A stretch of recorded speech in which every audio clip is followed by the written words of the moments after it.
Video like जरूर कर लीजिए और ऐसे वीडियो लगातार फ्री में पाने के लिए चैनल को तुरंत सब्सक्राइब कर लीजिए और बेल आइकन को जरूर टैप कर लीजिए ताकि आगे भी सारे वीडियो आपको मिलते रहे। यूट्यूब में फॉलो करते हैं तो प्लीज ये वाला फ्री टेलीग्राम चैनल जरूर ज्वाइन कर लीजिएगा। सारे नोटिफिकेशन सारे अपडेट यहीं पे आते हैं, ध्यान रखिए। नमस्कार साथियों, स्वागत है ऑनलाइन एग्जाम प्रिपरेशन पर which is the part of study for civil services.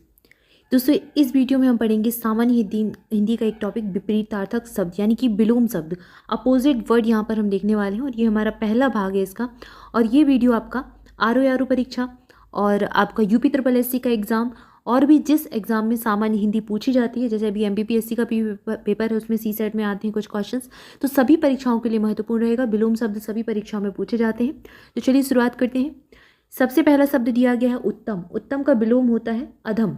ठीक है, देखिए कई बार तो आपको आ सा ऐसे शब्द जो ऊपर सामने उपसर्ग लगाकर शब्द बन जाएंगे, उसी शब्द में उपसर्ग आ लगा देंगे तो उसका विलोम बन जाएगा। लेकिन कई बार आपको अलग शब्द भी देखने को मिलेंगे, तो बिल्कुल ध्यान से देखते जाइए। उत्तम का विलोम होता है अधम। आदिष्ट का विलोम होता है निषिद्ध। उपाय का विलोम होता है निरुपाय। ईश का विलोम होता है अनीश। उधम का विलोम होता है बिनत। इसके बाद अगला शब्द दिया गया है अविज्ञ। अविज्ञ का विलोम क्या होगा? अनभिज्ञ। इसके बाद अगला शब्द दिया गया है तांडव। तांडव का विलोम होता है लास्य। इसके बाद चिन्मय और जड़, ये बहुत पूछे जाने वाले वर्ड हैं। कई सारे एग्जाम में पूछा गया है कि जड़ का चिन्मय होता है, चिन्मय का क्या होता है विलोम? जड़ होता है। तो या तो जड़ पूछ लेंगे या चिन्मय पूछ लेंगे। ठीक है, याद रखिएगा चिन्मय का जड़। दुर्दांत का शांत होता है।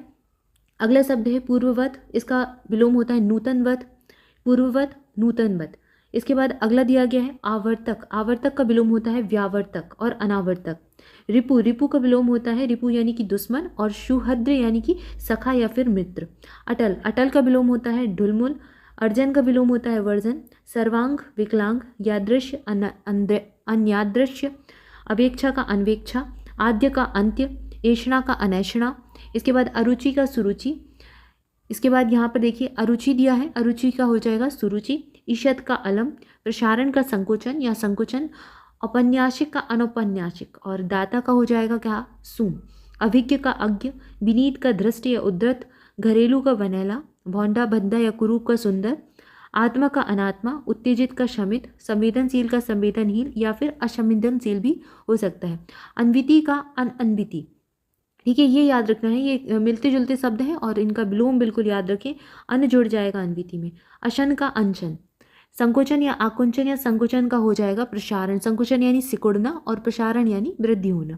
इसके बाद आगम का लोप। ईद का मुहर्रम। ग्राम्य का शिष्ट। ईशत का अलम। रति का विरति। शूद्र का महत। ताना का भरनी। भूलोक का द्युलोक। संड का मर्द। मग्न का अमग्न या अलीन। निज का पर। अर्जन का व्ययन। और अगला दिया है आविर्भाव का अवसान या तिरोभाव। सानुग, सानुग का निर्नुग। और इसके बाद दिया गया यहाँ पर देखिए इस लाइन में, यहाँ पर देखते हैं हमने अर्जन वर्जन तक देख लिया, सर्वांग का विकलांग देख लिया, यादृश्य का अनादृश्य देख लिया, अवेक्षा का अनवेक्षा, आद्य का अंत्य, ऐषणा का अनेषणा। यहाँ पर हमने पढ़ा था अशन तक अनशन। सामीप्य दिया है अगला शब्द पार्थक्य। और फिर अगला शब्द यहाँ दिया है यौम, यौम का यामा। यहाँ अगला शब्द है अर्श, अर्श से फर्श तक, कई बार आपने सुना भी होगा। आंख का नीक, गृहीत का व्यक्त। और यहाँ पर हमने देखा था अर्जन का व्ययन, आविर्भाव का अवसान या फिर तिरोभाव, शानुग का निर्नुग, दोष मोचन का अभिशक्ति, अंतिक का दुरांतिक। अगला शब्द है आप्त, आप्त का अनाप्त हो जाएगा, उद्धत का अनुद्धत हो जाएगा, अतिथि का अतिथेय हो जाएगा, झीना का गाढ़ा हो जाएगा। झीना यानी कोई पतली सी चीज़, सब्जी में आप समझ सकते हैं झीनी, झीनी यानी पतली सी सब्जी और गाढ़ा यानी कि जिसमें थोड़ी सी थिकनेस हो। यौम का याम्या और साहचर का अलगाव और पुष्ट का क्षीण, प्रसूति का निर्वृत्ति, सत्याग्रह का दुराग्रह, अर्पित का ग्रहित, ऊर्ध्व का अधो हो जाएगा। और यहाँ पर देख लीजिए भंजक का योजक, कई सारे शब्द हैं यहाँ पर। भंजक का योजक। और अगला शब्द है अविर्भूत का तिरोभूत, ये भी कई बार एग्जाम में पूछा गया है, अविर्भूत और तिरोभूत। टीटा का नफा, टोटा का नफा, जर्जर का दृढ़। इसके बाद अगला है ईहा का अनीहा, पुष्ट का कृश या फिर क्षीण, और वैभव का पराभव, सवर्ण का वर्ण, गर्जन का वर्जन।